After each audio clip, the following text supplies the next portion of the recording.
बिस्मिल्लाहिर्रहमानिर्रहीम। आज हमारा 5th लेक्चर है न्यूक्लियर फिजिक्स का। आज के लेक्चर में हम Gamow's theory of alpha decay and Geiger Nuttall law पढ़ेंगे। बेसिकली हमारे पास Gamow's theory of Geiger Nuttall law इस चीज़ को डिफाइन करता है, जो हमारा एनर्जी है अल्फा पार्टिकल की जो एमिट हो रही है विद द डिके कांस्टेंट एक रेडियो एक्टिव आइसोटॉप के लिए, उसके रिलेशनशिप को। ये हमारे पास जो gamos theory of alpha decay and Geiger Nuttall law है, इसको ड्राइव किया था जॉन मिचेल नटल ने और हैंस गीगर ने इन 1911, और इसी नाम पे, इन लोगों के नामों पर ही इस लॉ का नाम रखा गया। इसको हम स्टार्ट करते हैं। पहले हम गैमोस थ्योरी को समझते हैं क्या है, और फिर हम गीगर नटल लॉ की तरफ जाएंगे। सबसे पहले इसको गैमोस थ्योरी हुई डायग्राम को समझना है आपने। ये हमारे पास एक टनल बना हुआ है जिसमें से हमारे अल्फा पार्टिकल पास हो रहे हैं। अब आप ये देखें कि जो हमारे पास अल्फा पार्टिकल है, जो उसकी एनर्जी है वो है 4 to 9 मेगा इलेक्ट्रॉन वोल्ट, जबकि जो हमारा टनल है उसकी energy 25 to 30 mega electron volt है। अब हमारा अल्फा पार्टिकल इस टनल के ऊपर से जंप करके या तो जाए, उसके लिए उसको इतनी एनर्जी चाहिए जितनी टनल की एनर्जी है, तो उसकी एनर्जी कम से कम 25 to 30 मेगा इलेक्ट्रॉन वोल्ट तो हो कि उसको रीच कर सके। लेकिन अब चूंकि इसकी एनर्जी हमारे पास 4 to 9 मेगा इलेक्ट्रॉन वोल्ट है, तो ये इसको जंप करके तो जा नहीं सकता। तो इस चीज़ को गैमो ने एक्सप्लेन किया हमारे पास क्वांटम टनलिंग के मेथड से।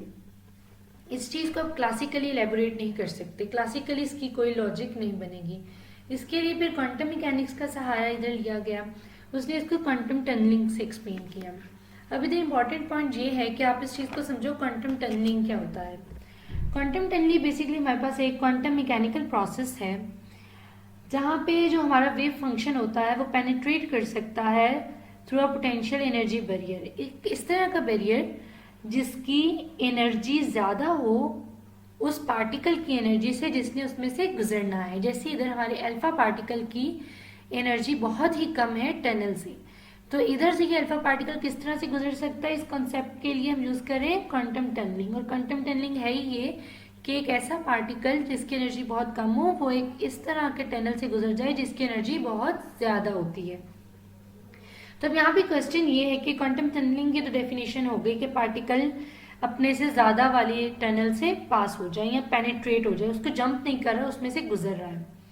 इसको अब ज्यादा अच्छे से ऐसे समझो कि जो वेव फंक्शन होता है उसके ज्यादा चांसेस, उसकी प्रोबेबिलिटी, एक जेन्युइन प्रोबेबिलिटी उसकी ये है कि वो एक साइड पे जो होता है अपीयर नहीं हो रहा, डिसअपीयर हो जाता है, और दूसरी साइड पे अपीयर हो जाता है। जैसे आप इधर इस लाइन को देखो, जहां जहां आपको ये येलो लाइन शो हो रही है, इसको आप अपना अल्फा पार्टिकल समझ लो। तो ये अल्फा पार्टिकल जहां जहां आपको येलो लाइन नजर आ रही है वो यहाँ पे पहले टनल के अंदर था, यहाँ से डिसअपीयर हुआ और फिर वो अपीयर बाहर वाली साइड पे हुआ। इस तरह से क्वांटम टनलिंग का मेथड जो है वर्क करता है, और ये एक रियल वर्किंग एग्जांपल है क्वांटम टनलिंग की। ये हमारे पास टनल डायोड्स में और न्यूक्लियर फ्यूजन में, इलेक्ट्रॉनिक्स में, इस तरह की चीज़ों में रियल लाइफ में ये यूज होता है क्वांटम टनलिंग का मेथड।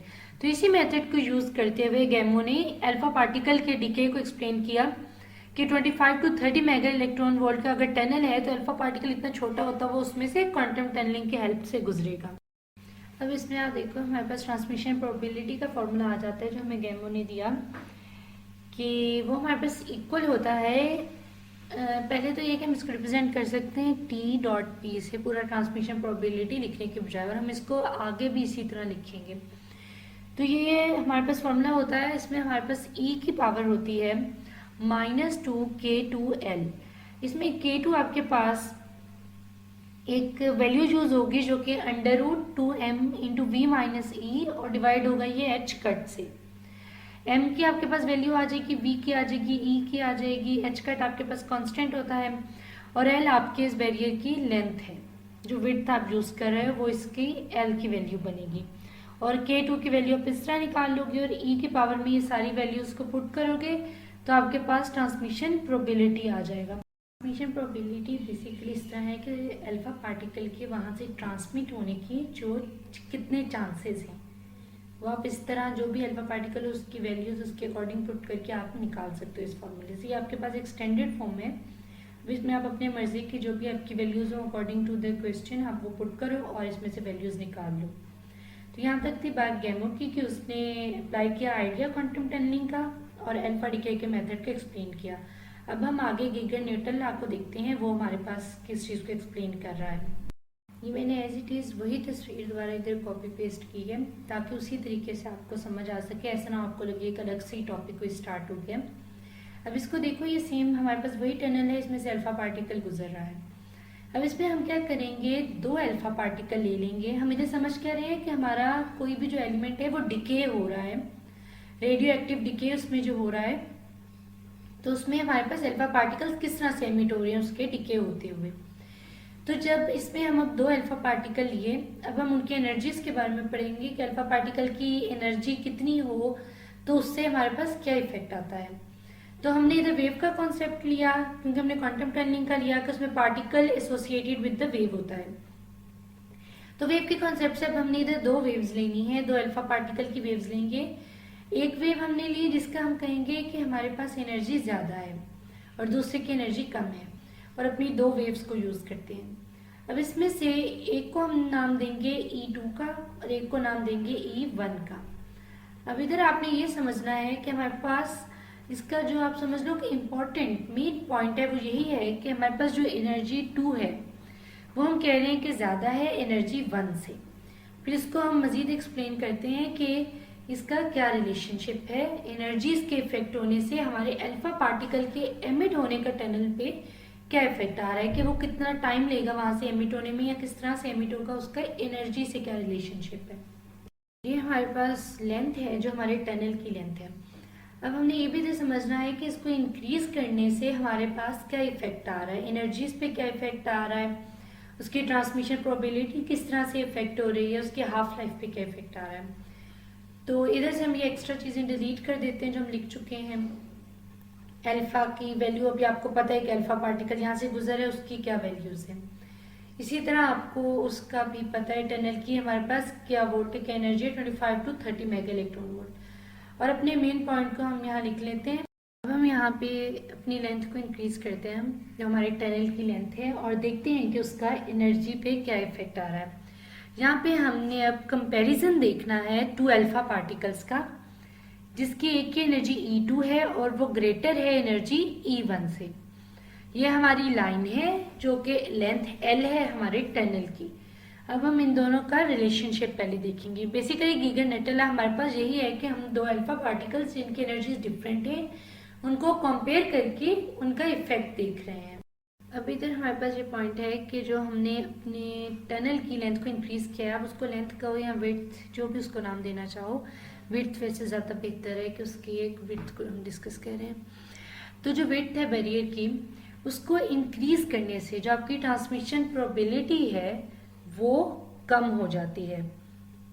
वो किस तरह से कम हो रही है, आप इधर तस्वीर में देखो, टनल है उसकी अगर विड्थ ज्यादा होगी तो ऑफ कोर्स एक पार्टिकल उसमें से गुजरने के उसके चांसेस उतने कम होते जाएंगे, उसके ट्रांसमिट होने की प्रोबेबिलिटी कम हो रही है कि जितना ज्यादा उसकी विड्थ है उसमें से पार्टिकल उतनी देर लगाएगा, उतनी देर से गुजरेगा या उसके अंदर ही रह जाएगा, उसकी ट्रांसमिशन प्रोबेबिलिटी कम हुई। ये हमारा सेकेंड पॉइंट है। फर्स्ट पॉइंट हमारा ये था कि जो हमारी एनर्जी है एनर्जी 2, दूसरे अल्फा पार्टिकल की एनर्जी वो पहले अल्फा पार्टिकल की एनर्जी से ज्यादा है, वो हमारा फर्स्ट पॉइंट है और ये हमारा सेकेंड पॉइंट हो गया। अब इसके बाद हम अपना थर्ड पॉइंट देखते हैं।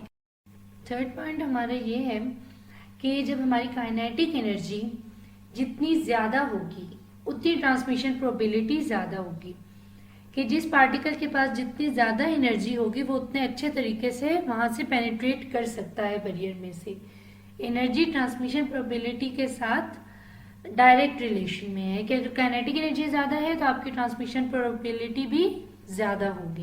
सिमिलरली एक अल्फा पार्टिकल जिसकी एनर्जी कम है तो उसके ट्रांसमिट होने की प्रोबेबिलिटी भी कम होगी। अब देखो टनल की निस्बत तो दोनों ही अल्फा पार्टिकल्स की एनर्जी बहुत कम है, लेकिन इधर हम 2 अल्फा पार्टिकल को कंपेयर कर रहे हैं, तो जिसकी एनर्जी ज्यादा है उसकी ट्रांसमिशन प्रोबेबिलिटी ज्यादा है और उसकी निस्बत, उस अल्फा पार्टिकल की निस्बत दूसरा अल्फा पार्टिकल जिसकी एनर्जी कम है तो उसकी ट्रांसमिशन प्रोबेबिलिटी भी कम होगी। अपनी इस बात को अब हम इक्वेशन के फॉर्म में लिखते हैं कि ट्रांसमिशन प्रोबेबिलिटी E2 की, जो कि सेकेंड अल्फा पार्टिकल की एनर्जी है, जो कि ज़्यादा है, ट्रांसमिशन प्रोबेबिलिटी E2 की ज़्यादा है ट्रांसमिशन प्रोबेबिलिटी से E1 के। ये सिंपल आप इक्वेशन की फॉर्म में अपनी इस सारी बात को लिख सकते हो इस तरह से। जो फोर्थ पॉइंट है वो रिलेटेड है पार्टिकल के, एलिमेंट के हाफ लाइफ से, अल्फा पार्टिकल के। तो हाफ लाइफ क्या होता है, पहले आप इस चीज़ को समझो कि हाफ लाइफ वो टाइम है जितना कोई भी क्वांटिटी है जो उसकी इनिशियल वैल्यू है वो फुल है, अगर 100 है तो उसको 50 होने में, यानी उसके हाफ होने में जितना टाइम लगेगा वो उसकी हाफ लाइफ होती है। तो अब जो पार्टिकल जिसकी एनर्जी ज्यादा है तो उसकी हाफ लाइफ क्या होगी, और जो कम है उसकी हाफ लाइफ, दोनों को कंपेयर कर रहे हैं लाइफ में हमारे पास किस तरह से इफेक्ट आता है एनर्जी ज्यादा या कम होने से। हाफ लाइफ को कैपिटल T से रिप्रेजेंट किया जाता है और इसके साथ 1/2 यानी हाफ का सिंबल बनाया जाता है। T 1/2 ये हमारे पास हाफ लाइफ को शो कर रहा होता है। अब आप इसको ध्यान से फोर्थ पॉइंट को समझो कि हाफ लाइफ का कैसे रिलेशन बन रहा है। अब वो पार्टिकल जिसकी एनर्जी ज्यादा है, ठीक है, जिसकी एनर्जी ज्यादा थी, उसकी ट्रांसमिशन प्रोबेबिलिटी भी ज्यादा थी, इसका मतलब कि उसकी हाफ लाइफ कम होगी। इसी तरह वो पार्टिकल जिसकी ट्रांसमिशन प्रोबेबिलिटी कम है उसकी एनर्जी भी कम है, इसलिए उसकी ट्रांसमिशन प्रोबेबिलिटी कम होगी, तो वो गुजरने में, टनल में से बाहर जाने में ज्यादा टाइम लेगा, तो उसकी हाफ लाइफ ज्यादा होगी। अब देखो हम इसको इक्वेशन की फॉर्म में इस तरह से लिख सकते हैं कि half life of energy 2 is less than half life of energy 1, कि जिसकी एनर्जी ज्यादा उसकी हाफ लाइफ कम और जिसकी एनर्जी कम उसकी हाफ लाइफ ज्यादा। अब जो हमने सारा डिस्कस किया वहां से एक इम्पॉर्टेंट कॉन्सेप्ट हमारे पास ये आया कि न्यूक्लियर के डिके होने के जो रिएक्शंस हैं, प्रोसेस हैं, उनमें जिनकी हाफ लाइफ हमारे पास ज़्यादा हो उनकी काइनेटिक एनर्जी हमारे पास कम होती है। यानी कि अगर न्यूक्लियस हमारे पास बहुत स्लो डिके की तरफ जा रहा है, यानी उसकी हाफ लाइफ बहुत ज़्यादा है और वो स्लोली डिके हो रहा है, तो इसका मतलब उसकी काइनेटिक एनर्जी कम है। और इसी तरह अगर न्यूक्लियस डिके होने में बहुत ज़्यादा टाइम ले तो हाफ लाइफ कम होगी और काइनेटिक एनर्जी ज़्यादा होगी। अब देखो हमारे पास जो शॉर्ट लिव्ड अल्फा पार्टिकल्स हैं, यानी वो अल्फा पार्टिकल्स जिनकी हाफ लाइफ कम है, तो उनकी काइनेटिक एनर्जी ज्यादा होगी, और वो अल्फा पार्टिकल्स जो ज्यादा देर स्टे कर रहे हैं, जिनकी हाफ लाइफ बहुत ज्यादा है, उनकी काइनेटिक एनर्जी कम होगी। अब इस सारे कॉन्सेप्ट को, जो अल्फा पार्टिकल के डिके का है एनर्जीज के हिसाब से, इसको एक्सपेरिमेंटली गीगर नटल ने प्रूव किया। इसको बेसिकली जिस फॉर्मूले को हम गीगर नटल ला कह रहे हैं वो होता है log 10, उसके साथ आपके पास हाफ लाइफ मल्टीप्लाई होगी, जो भी आपका एलिमेंट है उसकी जो हाफ लाइफ होगी log 10 से आप उसको मल्टीप्लाई करोगे और वो इक्वल होता है ZA1। उसके साथ आप डिवाइड, आपके पास हो रहा होता है √E जो आपकी एनर्जी है प्लस A2। जब हमने इसका फॉर्मूला देखा और इसको हम एक्सपेरिमेंटली प्रूव कर सकते हैं तो आप इसका ग्राफ भी ड्रॉ कर सकते हो। उसके लिए आपको log 10 के साथ अपना हाफ लाइफ को मल्टीप्लाई करना है, जो भी आपके रेडियो एक्टिव आइसोटॉप की हाफ लाइफ होगी, और अपने x एक्सिस पे आपको z को डिवाइड करना है एनर्जी के अंडर से। उसके बाद आप इसके दरमियान इजीली ग्राफ ड्रॉ कर सकते हो x और y एक्सिस पे। आमतौर पे इसमें आपके पास जो भी आपके ग्राफ बन रहा होगा वो यूनिफॉर्म एक लाइन के तौर पे शो होगा 45 डिग्री के एंगल पे। भी आपके पास जब वैल्यूज होंगी आप वो पुट करोगे और उसके अकॉर्डिंग आप ग्राफ को ड्रॉ करोगे। तो बताने का मकसद ये है कि वो इसी तरह ड्रॉ होगा जिस तरह एक यूनिफॉर्म लाइन ड्रॉ होती है, जैसे आपको यूनिफॉर्म वेलोसिटी आपके पास शो हो रही होती है डिस्प्लेसमेंट और टाइम की, उस तरह से ये ग्राफ शो हो रहा होगा। जो हमारा पूरा टॉपिक है इसको हम एक जुमले में अगर समअप करें तो वो यही बनता है कि जो हमारे पास शॉर्ट लिव्ड आइसोटॉप्स होते हैं वो ज़्यादा एनर्जेटिक अल्फा पार्टिकल्स को एमिट करते हैं, और जो लॉन्ग लिव्ड आइसोटॉप्स होते हैं वो लेस एनर्जेटिक अल्फा पार्टिकल्स को एमिट करते हैं। तो ये था हमारा आज का lecture, gamos theory of alpha decay and Geiger Nuttall law. अगर आपको कोई भी कंफ्यूजन हो तो आप कमेंट सेक्शन में पूछ सकते हो। वीडियो को लाइक करें, कमेंट करें, शेयर करें और चैनल को ज़रूर सब्सक्राइब करें।